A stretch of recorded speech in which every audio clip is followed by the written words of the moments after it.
창세기 37장. 야곱은 자기 아버지가 몸붙여 살던 땅, 곧 가나안 땅에서 살았다. 야곱의 역사는 이러하다. 17살 된 소년 요셉이 아버지의 첩들인 비라와 실바가 낳은 형들과 함께 양을 치는데, 요셉은 형들의 허물을 아버지에게 일러 바치곤 하였다. 이스라엘은 늙음하게 요셉을 얻었으므로 다른 아들들보다 요셉을 더 사랑하여서 그에게 화려한 옷을 지어서 입혔다. 형들은 아버지가 그를 자기들보다 더 사랑하는 것을 보고서 요셉을 미워하며 그에게 말 한마디도 다정스럽게 하는 법이 없었다. 한 번은 요셉이 꿈을 꾸고서 그것을 형들에게 말한 일이 있는데, 그 일이 있은 뒤로부터 형들은 그를 더욱더 미워하였다. 요셉이 형들에게 말하였다. 내가 꾼 꿈 이야기를 한번 들어보셔요. 우리가 밭에서 곡식단을 묶고 있었어요. 그런데 갑자기 내가 묶은단이 우뚝 일어서고 형들의 단이 나의 단을 둘러서서 절을 하였어요. 형들이 그에게 말하였다. 내가 우리의 왕이라도 될성 싶으냐? 정말로 내가 우리를 다스릴 참이냐? 형들은 그의 꿈과 그가 한 말 때문에 그를 더욱더 미워하였다. 얼마 뒤에 그는 또 다른 꿈을 꾸고 그것을 형들에게 말하였다. 들어보셔요. 또 꿈을 꾸었어요. 이번에는 해와 달과 별 11개가 나에게 절을 했어요. 그가 아버지와 형들에게 이렇게 말할 때 그의 아버지가 그를 꾸짖었다. 내가 꾼 그 꿈이 무엇이냐? 그래, 나하고 너의 어머니하고 너의 형들이 함께 너에게로 가서 땅에 엎드려서 너에게 절을 할 것이란 말이냐? 그의 형들은 그를 시기하였지만 아버지는 그 말을 마음에 두었다. 그의 형들은 아버지의 양떼를 치려고 세겜 근처로 갔다. 이스라엘이 요셉에게 말하였다. 내가 알고 있듯이 너의 형들이 세겜 근처에서 양을 치지 않느냐? 내가 너를 너의 형들에게 좀 보내야겠다. 요셉이 대답하였다. 다녀오겠습니다. 이스라엘이 요셉에게 말하였다. 너의 형들이 잘 있는지 양들도 잘 있는지를 가서 살펴보고 나에게 와서 소식을 전해다오. 그의 아버지는 헤브론 골짜기에서 그를 떠나보냈다. 요셉이 세겜에 도착하였다. 어떤 사람이 보니 요셉이 들에서 헤매고 있었다. 그가 요셉에게 물었다. 누구를 찾느냐? 요셉이 대답하였다. 형들을 찾습니다. 우리 형들이 어디에서 양을 치고 있는지 나에게 일러주시겠습니까? 그 사람이 대답하였다. 너의 형들은 여기에서 떠났다. 도단으로 가자고 하는 말을 내가 들었다. 그래서 요셉은 형들을 뒤따라가서 도단 근처에서 형들이 있는 곳을 알아냈다. 그런데 그의 형들은 멀리서 그를 알아보고서 그를 죽여버리려고 그가 그들에게 가까이 오기 전에 음모를 꾸몄다. 그들은 서로 마주 보면서 말하였다. 야, 저기 꿈꾸는 녀석이 온다. 자, 저 녀석을 죽여서 아무 구덩이에나 던져놓고 사나운 들짐승이 잡아먹었다고 하자. 그리고 그 녀석이 꿈이 어떻게 되나 보자. 르우벤이 이 말을 듣고서 그들의 손에서 요셉을 건져내려고 그들에게 이렇게 말하였다. 목숨만은 해치지 말자. 피는 흘리지 말자. 여기 들판에 있는 구덩이에 그 아이를 던져 넣기만 하고 그 아이에게 손을 대지는 말자. 르우벤은 요셉을 그들에게서 건져내서 아버지에게 되돌려보낼 생각으로 이렇게 말한 것이다. 요셉이 형들에게로 오자 그들은 그의 옷, 곧 그가 입은 화려한 옷을 벗기고 그를 들어서 구덩이에 던졌다. 그 구덩이는 비어있고 그 안에는 물이 없었다. 그들이 앉아서 밥을 먹고 있는데 고개를 들고 보니 마침 이스마엘 상인 한떼가 길르앗으로부터 오는 것이 눈에 띄었다. 낙타에다 향품과 유향과 몰약을 싣고 이집트로 내려가는 길이었다. 유다가 형제들에게 말하였다. 우리가 동생을 죽이고 그 아이를 피를 덮는다고 해서 우리가 얻는 것이 무엇이냐? 자, 우리는 그 아이에게 손을 대지는 말고 차라리 그 아이를 이스마엘 사람들에게 팔아넘기자. 아무래도 그 아이는 우리의 형제요 우리의 피부치이다. 형제들은 유다의 말을 따르기로 하였다. 그래서 미디안 상인들이 지나갈 때에 형제들이 요셉을 구덩이에서 꺼내어 이스마엘 사람들에게 은 20냥에 팔았다. 그들은 그를 이집트로 데리고 갔다. 르우벤이 구덩이로 돌아와 보니 요셉이 거기에 없었다. 그는 슬픈 나머지 옷을 찢고서 형제들에게 돌아와서 말하였다. 그 아이가 없어졌다. 나는 이제 어디로 가야 한단 말이냐. 그들은 순념소 한 마리를 죽이고 요셉의 옷을 가지고 가서 거기에 피를 묻혔다. 그들은 피 묻은 그 화려한 옷을 아버지에게로 가지고 가서 말하였다. 우리가 이 옷을 주었습니다. 이것이 아버지의 아들의 옷인지 잘 살펴보시기 바랍니다. 그가 그 옷을 알아보고서 부르짖었다. 내 아들의 옷이다. 사나운 들짐승이 그 아이를 잡아먹었구나. 요셉은 찢겨서 죽은 것이 틀림없다. 야곱은 슬픈 나머지 옷을 찢고 베옷을 걸치고 아들을 생각하면서 여러 날을 울었다. 그의 아들 딸들이 모두 나서서 그를 위로하였지만 그는 위로받기를 마다하면서 탄식하였다. 아니다. 내가 울면서 나의 아들이 있는 수홀로 내려가겠다. 아버지는 잃은 자식을 생각하면서 울었다.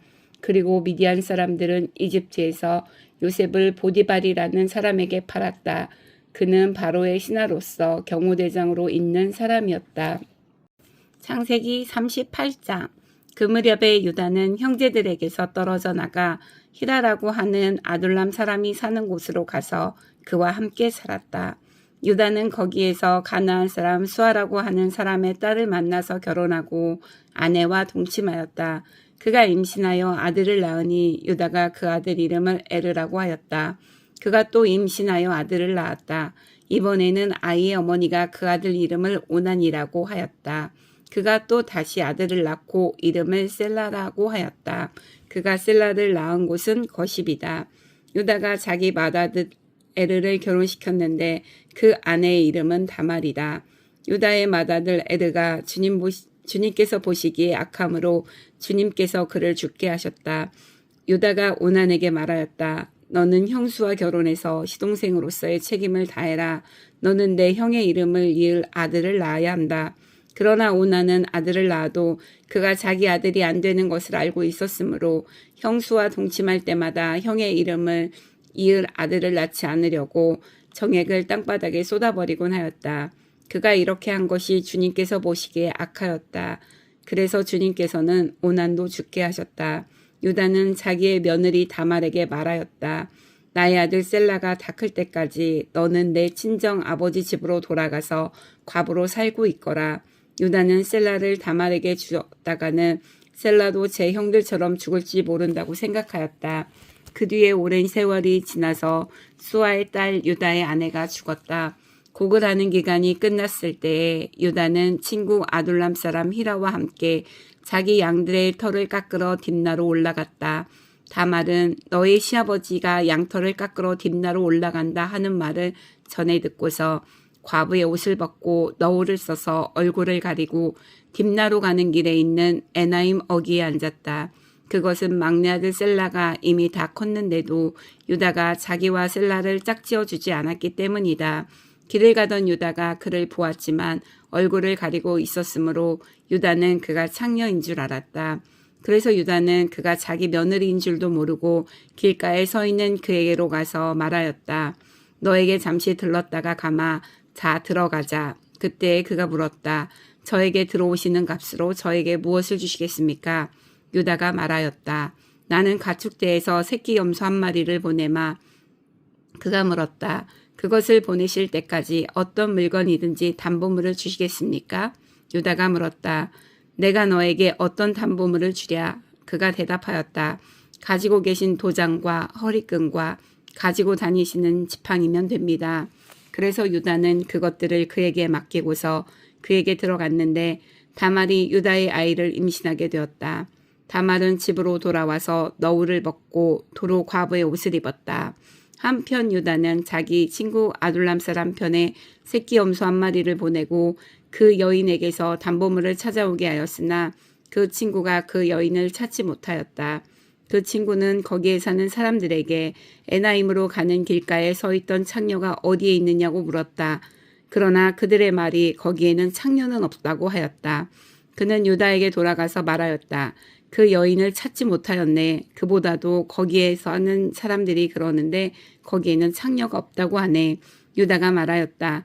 가질 테면 가지라지. 잘못하다가는 창피만 당하겠네. 어찌하였던지 나는 새끼 염소 한 마리를 보냈는데 다만 자네가 그 여인을 찾지 못한 것뿐일세. 석 달쯤 지난 다음에 유다는 자기의 며느리 다말이 창녀짓을 하여 임신까지 했다는 소문을 들었다. 유다가 명하였다. 그를 끌어내서 화형에 처하여라. 그는 끌려 나오면서 시아버지에게 전가를 보냈다. 저는 이 물건 임자의 아이를 배웠습니다. 하고 말하였다. 다말은 또 말을 계속하였다. 잘 살펴보십시오. 이 도장과 이 허리끈과 이 지팡이가 누구의 것입니까? 유다는 그 물건들을 알아보았다. 그 아이가 나보다 옳다. 나의 아들 셀라를 그 아이와 결혼시켰어야 했는데 하고 말하였다. 유다는 그 뒤로 다시는 그를 가까이 하지 않았다. 다말이 몸을 풀 때가 되었는데 태안에는 쌍둥이가 들어있었다. 아기를 막 낳으려고 하는데 한 아기가 손을 내밀었다. 산파가 진홍색 실을 가져다가 그 아이의 손목에 감고서 말하였다. 이 아이가 먼저 나온 녀석이다. 그러나 그 아이는 손을 안으로 다시 끌어들였다. 그런 다음에 그의 아우가 먼저 남았다. 산파가 어찌하여 내가 터뜨리고 나오느냐 하고 말하였다. 그래서 이 아이의 이름을 베레스라고 하고 그의 형 곧 진홍색 실로 손목이 묶인 아이가 뒤에 나오니 아이 이름을 세라라고 하였다. 창세기 39장. 요셉이 이집트로 끌려갔다. 요셉을 이집트로 끌고 내려간 이스마엘 사람들은 바로의 신하인 경호대장 이집트 사람 보디발에게 요셉을 팔았다. 주님께서 요셉과 함께 계셔서 앞길이 잘 열리도록 그를 돌보셨다. 요셉은 그 주인 이집트 사람의 집에서 살게 되었다. 그 주인은 주님께서 요셉과 함께 계시며 요셉이 하는 일마다 잘 되도록 주님께서 돌보신다는 것을 알았다. 주인은 요셉이 눈에 들어서 그를 신복으로 삼고 집안일과 재산을 모두 요셉에게 맡겨 관리하게 하였다. 그가 요셉에게 자기의 집안일과 그 모든 재산을 맡겨서 관리하게 한 뒤 그때부터 주님께서 요셉을 보시고 그 이집트 사람의 집에 복을 내리셨다.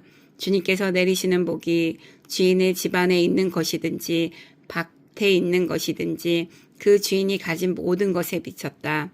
그래서 그 주인은 자기가 가진 모든 것을 요셉에게 맡겨서 관리하게 하고 자기의 먹거리를 빼고는 아무것도 간섭하지 않았다. 요셉은 용모가 준수하고 잘생긴 미남이었다. 일이 이렇게 된 지 얼마 지나지 않아서 주인의 아내가 요셉에게 눈짓을 하며 나하고 침실로 가요 하고 깨었다. 그러나 요셉은 거절하면서 주인의 아내에게 말하였다. 주인께서는 모든 것을 나에게 맡겨 관리하게 하시고는 집안일에는 아무 간섭도 하지 않으십니다. 주인께서는 가지신 모든 것을 나에게 맡기셨으므로 이 집안에서는 나의 위에는 아무도 없습니다. 나의 주인께서 나의 마음대로 하지 못하게 한 것은 한 가지뿐입니다. 그것은 마님입니다. 마님은 주인 어른의 부인이시기 때문입니다. 그런데 내가 어찌 이런 나쁜 일을 저질러서 하나님을 거역하는 죄를 지을 수 있겠습니까? 요셉은 이렇게 말하였는데도 주인의 아내는 날마다 끈질기게 요셉에게 요구해왔다. 요셉은 그 여인과 함께 침실로 가지 않았을 뿐만 아니라 아예 그 여인과 함께 있지도 않았다. 하루는 요셉이 할 일이 있어서 집 안으로 들어갔는데 그 집 종들이 집 안에 하나도 없었다. 여인이 요셉의 옷을 붙잡고 나하고 침실로 가요 하고 졸랐다. 그러나 요셉은 붙잡힌 자기의 옷을 그의 손에 버려둔 채 뿌리치고 집 바깥으로 뛰어나갔다. 여인은 요셉이 그 옷을 자기의 손에 버려둔 채 집 바깥으로 뛰어나가는 것을 보고 집에서 일하는 종들을 불러다가 말하였다. 이것 좀 보아라. 주인이 우리의 웃음거리로 만들려고 이 히브리 녀석을 데려다 놓았구나. 그가 나를 욕보이려고 달려들기에 내가 고함을 질렀더니 그가 내가 고함 지르는 소리를 듣고 제 옷을 여기에 내버리고 바깥으로 뛰어나갔다. 이렇게 말하고 그 여인은 그 옷을 곁에 놓고 주인이 집으로 돌아오기를 기다렸다. 주인이 돌아오자 그에게 이렇게 일러 바쳤다. 당신이 데려다 놓은 저 히브리 사람이 나를 농락하려고 나에게 달려들었어요. 내가 사람 살리라고 고함을 질렀더니 옷을 내 앞에 버려두고 바깥으로 뛰어나갔어요. 주인은 자기 아내에게서 당신의 종이 나에게 이 같은 행패를 부렸어요 하는 말을 듣고서 화가 치밀어 올랐다. 요셉의 주인은 요셉을 잡아서 감옥에 가두었다. 그곳은 왕의 죄수들을 가두는 곳이었다. 요셉이 감옥에 갇혔으나 주님께서 그와 함께 계시면서 돌보아 주시고 그를 한결같이 사랑하셔서 간수장이의 눈에 들게 하셨다. 간수장은 감옥 안에 있는 죄수를 모두 요셉에게 맡기고 감옥 안에서 일어나는 온갖 일을 요셉이 혼자 처리하게 하였다. 간수장은 요셉에게 모든 일을 맡기고 아무것도 간섭하지 않았다. 그렇게 된 것은 주님께서 요셉과 함께 계시기 때문이며 주님께서 요셉을 돌보셔서 그가 하는 일은 무엇이나 다 잘되게 해주셨기 때문이다. 아멘. 시편 13편. 주님, 언제까지 나를 잊으시렵니까? 영원히 잊으시렵니까? 언제까지 나를 외면하시렵니까? 언제까지 나의 영혼이 아픔을 견디어야 합니까? 언제까지 고통을 받으며 괴로워하여야 합니까? 언제까지 내 앞에서 의기양양한 원수의 꼴을 보고만 있어야 합니까? 나를 굽어 살펴주십시오. 나에게 응답하여 주십시오. 주 나의 하나님, 내가 죽음의 잠에 빠지지 않게 나의 눈을 뜨게 하여 주십시오.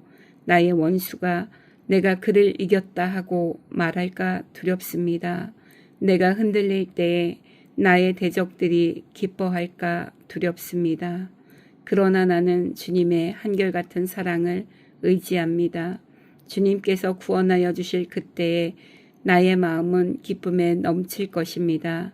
주님께서 나를 너그럽게 대하여 주셔서 내가 주님께 찬송을 드리겠습니다. 아멘.